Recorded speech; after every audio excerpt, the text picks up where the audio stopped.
Hi guys, in today's video I'm going to be showing you how to use one of our little no wire double-sided connector.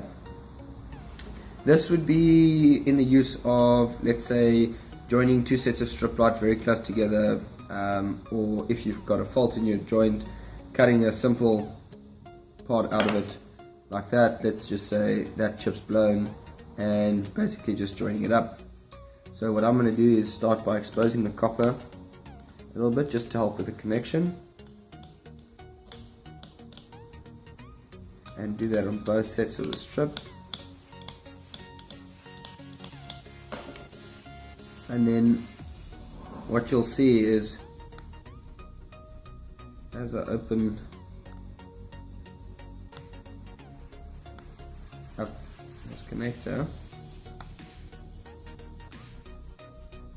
that is what it's going to look like on the inside.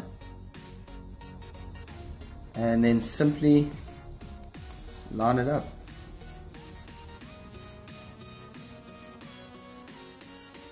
Like that. And like that. And then simply close your joint.